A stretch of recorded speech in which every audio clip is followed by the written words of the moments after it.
কেনেবাকৈ যদি ৰাজপথত যদি পৰি যায় তেতিয়াহ'লে এই মাছ আৰু ৰুক্মিণী গাঁৱত নাথাকিব। এই মাছ হয়তো বৰাগাঁও পাব, নহয় হয়তো ভঙাঘৰ পাব। কৃত্ৰিম বানত বিপৰ্যস্ত গুৱাহাটী মহানগৰ। একাকাৰ নলা নৰ্দমা পথ উপপথ। গৃহবন্দী জনতা, ব্যাহত যাতায়াত। কৃত্ৰিম বানক বাদ দি যেন এতিয়া কল্পনাই কৰিব নোৱাৰি গুৱাহাটী মহানগৰ।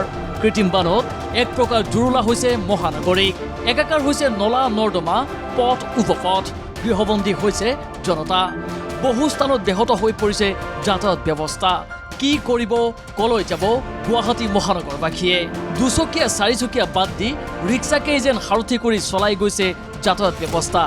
ইফালে পথৰ মাজত বৃহৎ বৃহৎ গাঁত, তাৰ মাজতে বহু স্থানত উন্মুক্ত মেইন হল। এই দৃশ্য ৰুক্মিণী গাঁৱৰ। মঙলবাৰৰ দিনটোতো অস্বাভাৱিক হৈ থাকিল পৰিৱেশ। পানীৰ মাজত আবদ্ধ হৈ থাকিল লোকসকল। নিজ নিজ কামৰ বাবে এইদৰেই বিপদসংকুল যাত্ৰা একাংশৰ।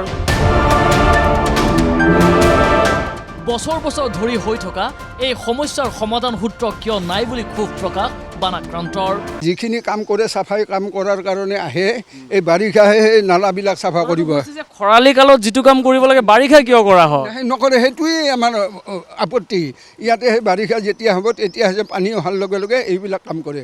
গতিকে এইটো কেনেকুৱা কথা মই নাজানো। কি ৰাজধানীৰ সমীপৰ ঠাই এইবিলাকত যদি এনেকুৱা নকৰে, গতিকে কেতিয়া কৰিব?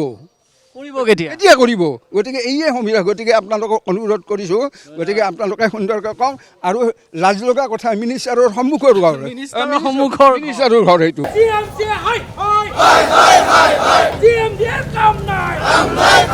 কৃত্ৰিম বান ৰোধ কৰিব নোৱাৰা বাবেই মঙলবাৰে GMC আৰু GMDৰ বিৰুদ্ধে এইদৰে প্ৰতিবাদত নামি পৰে গুৱাহাটী ছাত্ৰ সন্থা। শীঘ্ৰেই কৃত্ৰিম বান সমস্যা সমাধানৰ দাবী ছাত্ৰ সংগঠনটোৰ।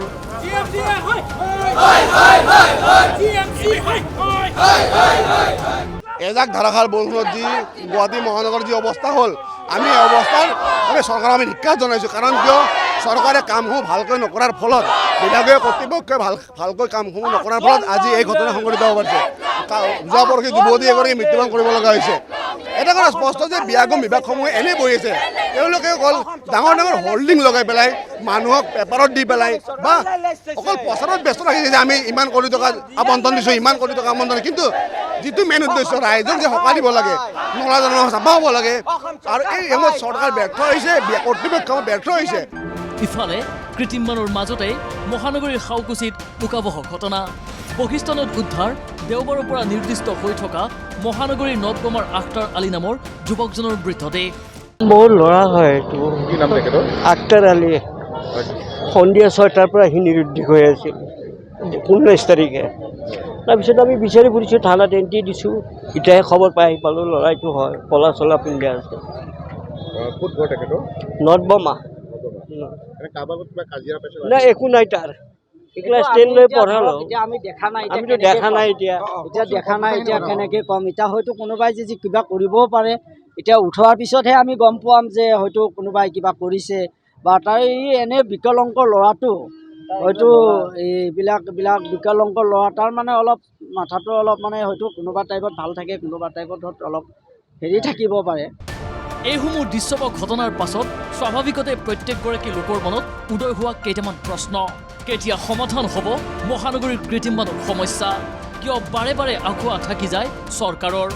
বিজ্ঞানসন্মতভাৱে কিয় সমাধান কৰা নহয় কৃত্ৰিম বানৰ সমস্যা? যদি এইদৰেই মহানগৰবাসীয়ে কৃত্ৰিম বানৰ লগত সহাৱস্থান কৰি থাকিবলগীয়া হয়, তেনেহ'লে লুকাই থকা বিকাশক বিচাৰি পাবনে জনতা? Bureau' report, ND24।